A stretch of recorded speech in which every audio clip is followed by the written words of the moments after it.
ಶ್ರೀ ಗುರುಭ್ಯೋ ನಮಃ. ಹರಿ ಓಂ.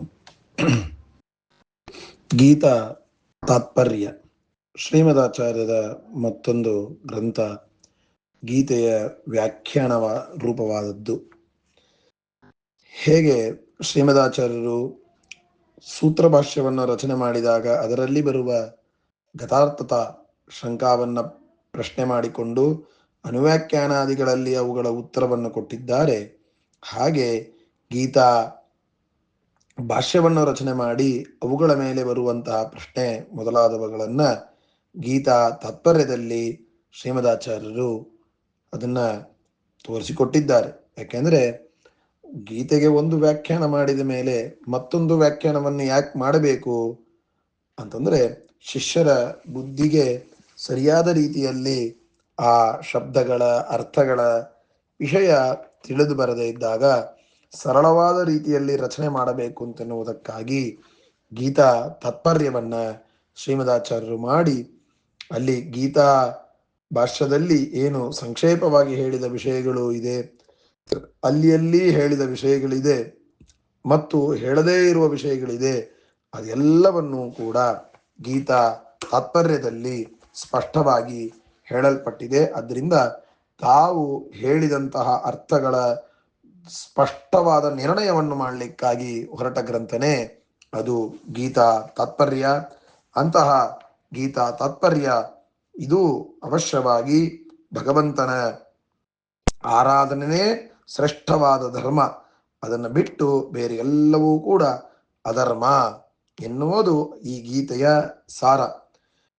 ಭಕ್ತಿಯಿಂದ ತನ್ನ ವರ್ಣಾಶ್ರಮಕ್ಕೆ ಉಚಿತವಾದ ರೀತಿಯಲ್ಲಿ ಭಕ್ತಿಯಿಂದ ಭಗವಂತನ ಆರಾಧನೆ ಮಾಡುವುದೇನಿದೆ ಅಲ್ಲ, ಇದೇ ದೊಡ್ಡ ಧರ್ಮ. ಇದಕ್ಕೆ ವಿರುದ್ಧವಾದದ್ದೆಲ್ಲವೂ ಅಧರ್ಮ ಅಂತ ತಿಳಿದುಕೊಳ್ಳಬೇಕು.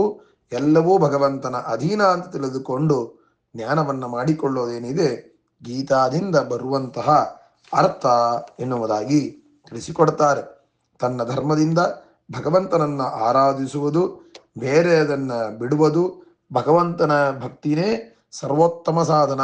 ಎಲ್ಲ ಸಾಧನಗಳ ಮಧ್ಯದಲ್ಲಿಯೂ ಕೂಡ ಯಾಗಗಳು ಇರಬಹುದು, ಜಪ ತಪ ಎಲ್ಲದರಲ್ಲಿಯೂ ಕೂಡ ವಿಷ್ಣುವಿನಲ್ಲಿ ಮಾಡುವ ಭಕ್ತಿನೇ ಸರ್ವ ಸಾಧನಗಳಕ್ಕಿಂತಲೂ ಉತ್ತಮವಾಗಿದೆ.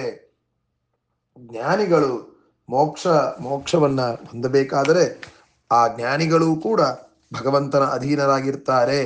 ಭಗವಂತನಿಗೆ ಎಲ್ಲರಿಂದಲೂ ಭಿನ್ನನಾದವನು, ಎಲ್ಲರಿಂದಲೂ ಭಗವಂತ ಭಿನ್ನನಾಗಿದ್ದಾನೆ. ಎಲ್ಲವೂ ಭಗವಂತನ ಅಧೀನವಾಗಿದೆ.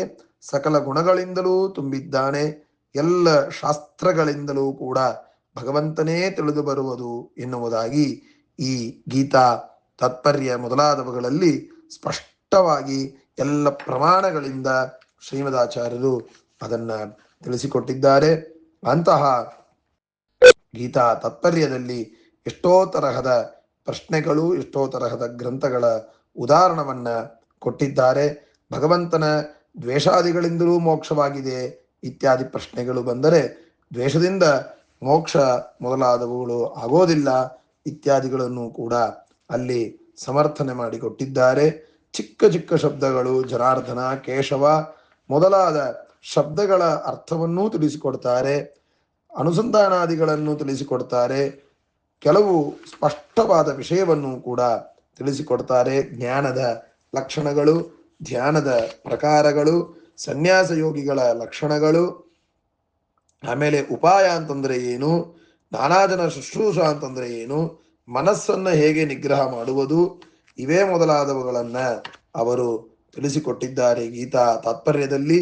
ಮತ್ತು ಚೇತನ, ಪ್ರಕೃತಿ, ಜಡ ಇವುಗಳ ಸ್ವರೂಪ ಹೇಗಿದೆ, ಹೇಗೆ ನಿರೂಪಣೆ ಮಾಡಬೇಕು, ಭಗವಂತ ಯಾವುದರಿಂದ ಸಂತುಷ್ಟ ಪಡ್ತಾನೆ, ಮಾಯಾ ಭಗವಂತನ ಮಾಯಾ ಅಂದ್ರೆ ಏನು, ಅದರ ಸ್ವರೂಪ ಏನು, ಅದರ ಕಾರ್ಯವೇನು, ಮತ್ತು ಚತುರ್ವಿಧವಾದ ಭಕ್ತರು ಯಾರು, ಬೇರೆ ದೇವತೆಗಳನ್ನು ಪೂಜೆ ಮಾಡಿದರೆ ಅನಂತ ಫಲ ಬರುತ್ತೋ ಇಲ್ಲೋ, ಭಗವಂತನ ಪೂಜೆಯನ್ನು ಮಾತ್ರ ಯಾಕೆ ಮಾಡಬೇಕು, ಅವನ ಪೂಜೆಯನ್ನು ಮಾಡುವುದರಿಂದ ನಮಗೆ ಸಿಗುವಂತಹ ಫಲವೇನು, ಮತ್ತು ಭಗವಂತನ ಪ್ರಾಪ್ತಿಯಾದ ನಂತರದಲ್ಲಿ ಮತ್ತೆ ಜನ್ಮ ಇಲ್ಲ, ಪ್ರಯಾಣ ಕಾಲದಲ್ಲಿ ಹೇಗೆ ಒಬ್ಬ ವ್ಯಕ್ತಿ ಇರಬೇಕು, ಉಪಾಸನ ಮಾಡಲಿಕ್ಕೆ ಬೇಕಾದಂತಹ ಆ ವಿಭೂತಿ ರೂಪಗಳನ್ನ ಸ್ಪಷ್ಟವಾಗಿ ತಿಳಿಸಿಕೊಟ್ಟಿದ್ದಾರೆ.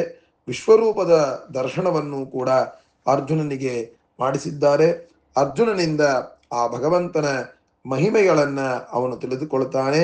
ಅನನ್ಯ ಭಕ್ತಿ ಇದ್ದರೆ ಮಾತ್ರ ಈ ವಿಶ್ವರೂಪವನ್ನ ನೋಡಲಿಕ್ಕೆ ಸಾಧ್ಯವಾಗ್ತದೆ. ಹಾಗಾದರೆ ಲಕ್ಷ್ಮಿಯ ಉಪಾಸನೆ ದೊಡ್ಡದೋ ಭಗವಂತನ ಉಪಾಸನೆ ದೊಡ್ಡದೋ ಅಂತೆನ್ನುವ ಇತ್ಯಾದಿ ಪ್ರಶ್ನೆಗಳು ಬಂದಾಗ ಅವುಗಳಿಗೂ ಕೂಡ ಉತ್ತರವನ್ನು ಕೊಡ್ತಾರೆ. ಅವ್ಯಕ್ತಾದಿಗಳು ಕ್ಷೇತ್ರ, ಕ್ಷೇತ್ರಜ್ಞನಾದವನು ಭಗವಂತ ಇತ್ಯಾದಿ ವಿಷಯಗಳನ್ನು ಕೂಡ ಆ ಎಲ್ಲವನ್ನು ತಿಳಿಸಿಕೊಡ್ತಾರೆ.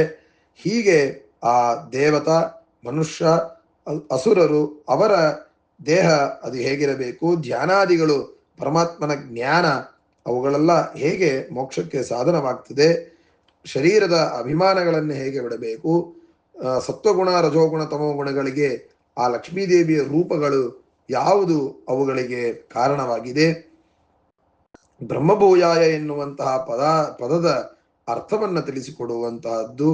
ಆಮೇಲೆ ಸಂಸಾರದ ವೃಕ್ಷದ ವರ್ಣನೆಯನ್ನು ಕೂಡ ಮಾಡಿದ್ದಾರೆ. ಕಾಮ, ಕ್ರೋಧ, ಲೋಭ ಇವುಗಳೆಲ್ಲ ಯಾರಿಗಿರ್ತದೆ, ಹೇಗಿರ್ತದೆ, ಯಾವ ತರಹ ಅವುಗಳು ಪರಿಹಾರ ಮಾಡಿಕೊಳ್ಳಬೇಕು, ಆಹಾರ ತ್ರೈವಿಧ್ಯವನ್ನು ಹೇಳಿದ್ದಾರೆ. 3 ವಿಧವಾದ ಯಜ್ಞಗಳನ್ನು ಹೇಳಿದ್ದಾರೆ.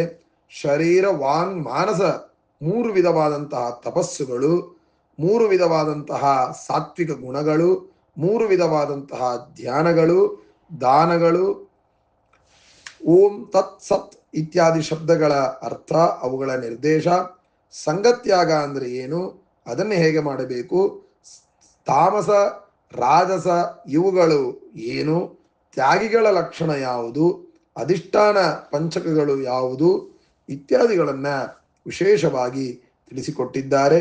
ಸ್ವಧರ್ಮದಲ್ಲಿ ಇರುವುದೇ ಉತ್ತಮವಾದದ್ದೇ ಹೊರತು ಪರಧರ್ಮವನ್ನ ಎಂದಿಗೂ ಸ್ವೀಕಾರ ಮಾಡಬಾರದು. ಭಗವಂತನ ಇಚ್ಛೆನೇ ಎಲ್ಲವನ್ನೂ ನೇಮನೆ ಮಾಡುತ್ತದೆ.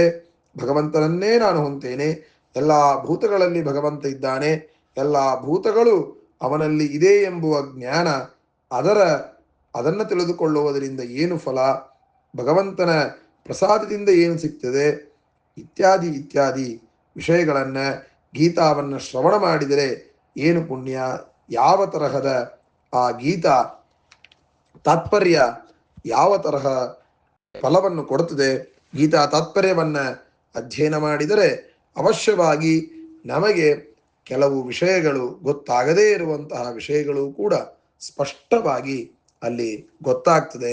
ಆದ್ದರಿಂದ ಆ ಗೀತಾ ತಾತ್ಪರ್ಯವೂ ಕೂಡ ಅವಶ್ಯವಾಗಿ ನಮಗೆ ಆ ಭಗವಂತನ ತತ್ವವನ್ನ ಸರಳವಾದ ರೀತಿಯಲ್ಲಿ ಗೀತೆಯಲ್ಲಿ ಅಲ್ಲಿ ಹೇಳಿದ, ಗೀತಾ ಭಾಷ್ಯದಲ್ಲಿ ಅಲ್ಲಲ್ಲಿ ಹೇಳಿದ, ವಿಸ್ತಾರ ಮಾಡದೇ ಇರುವ ಕೆಲವು ವಿಷಯಗಳನ್ನು ವಿಸ್ತಾರ ಮಾಡಿ, ಕೆಲವು ವಿಷಯಗಳನ್ನು ಗೊತ್ತಾಗದೇ ಇರುವಂತಹ ವಿಷಯಗಳನ್ನು ಸ್ಪಷ್ಟವಾಗಿ ತಿಳಿಸಿ ನಮಗೆ ಮತ್ತೊಂದು ವ್ಯಾಖ್ಯಾನವನ್ನು ಗೀತೆಗೆ ಮಾಡಿ ಅನುಗ್ರಹವನ್ನು ಮಾಡಿ, ಆ ಗೀತಾ ತಾತ್ಪರ್ಯವೂ ಕೂಡ ಸೂರ್ಯಚಂದ್ರ ಎನ್ನುವುದಾಗಿ ಸುಮಧ್ವಿಜಯದಲ್ಲಿ ಹೇಳಿದ್ದಾರೆ.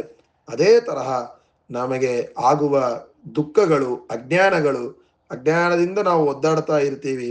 ಆ ಅಜ್ಞಾನ ಪರಿಹಾರವಾಗಬೇಕಾದರೆ ಈ ಗೀತಾ ತಾತ್ಪರ್ಯ ಅವಶ್ಯವಾಗಿ ಅಧ್ಯಯನವನ್ನು ಮಾಡಿ, ಆ ಗೀತಾ ತಾತ್ಪರ್ಯದಲ್ಲಿ ಇರುವ ವಿಲಕ್ಷಣವಾದ ರೀತಿಯ ವ್ಯಾಖ್ಯಾನಗಳು, ಒಂದೇ ಗ್ರಂಥಕ್ಕೆ 2 ವ್ಯಾಖ್ಯಾನಗಳನ್ನು ಬರೆದು 2 ತರಹದ ವಿಷಯಗಳಿಂದಲೂ ಕೂಡ, ಅಂದರೆ ಇಲ್ಲಿ ಒಂದು ತರ ಹೇಳಿ ಅಲ್ಲಿ ಒಂದು ತರ ಇಲ್ಲ, ಇಲ್ಲಿ ಇರುವ ವಿಷಯಗಳನ್ನು ಸ್ಪಷ್ಟವಾಗಿ ಪಡಿಸಿ ಇನ್ನೂ ಓದುವವರಿಗೆ ಸುಲಭವನ್ನಾಗಿ ಮಾಡಿ ಆ ತಾತ್ಪರ್ಯವನ್ನ ರಚನೆ ಮಾಡಿದ್ದಾರೆ. ಅಂತಹ ಗೀತಾ ತಾತ್ಪರ್ಯ ಅವಶ್ಯವಾಗಿ ಅಧ್ಯಯನವನ್ನು ಮಾಡಿ ಅದರಲ್ಲಿ ಇರುವ ತತ್ವಗಳನ್ನು, ಅವುಗಳಲ್ಲಿ ಇರುವಂತಹ ವಿಷಯಗಳನ್ನು ತಿಳಿದುಕೊಂಡು ನಿಷ್ಕಾಮ ರೀತಿಯಲ್ಲಿ ಕರ್ಮವನ್ನು ಮಾಡಿ ಆ ಭಗವಂತನನ್ನ ಸಂತೋಷಪಡಿಸಬೇಕು. ಭಗವಂತನನ್ನ ಸಂತೋಷಪಡಿಸಿದಾಗ ಮಾತ್ರ ಈ ಗ್ರಂಥಗಳ ಅಧ್ಯಯನದಿಂದ ನಾವು ಫಲವನ್ನು ಹೊಂದಿದಂತೆ ಆಗತ್ತೆ. ಅಲ್ಲಿ ಗೀತಾ ಭಾಷ್ಯ, ಗೀತಾ ತಾತ್ಪರ್ಯದಲ್ಲಿ ಹೇಳಿದಂತೇನೆ ವಿಶೇಷವಾಗಿ ಎಲ್ಲ ಕರ್ಮಗಳನ್ನು ಪ್ರತಿನಿತ್ಯ ಮಾಡ್ತೇವೆ, ಕ್ಷಣಕ್ಕೆ ಮಾಡ್ತೇವೆ. ಯಾವಾಗಾದರೂ ಒಮ್ಮೆ ಯಾವುದಾದೋ ಒಂದೊಂದು ಒಳ್ಳೆಯ ಕರ್ಮಗಳನ್ನು ಮಾಡ್ತೇವೆ.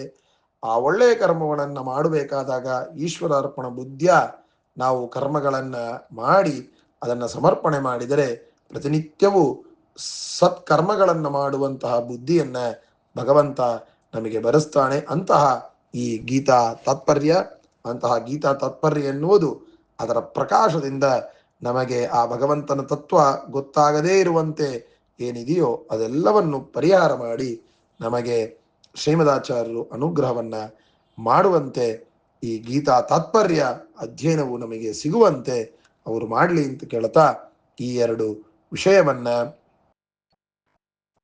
ಮುಗಿಸ್ತಾ ಇದ್ದೇನೆ. ಶ್ರೀಕೃಷ್ಣಾರ್ಪಣಮಸ್ತು.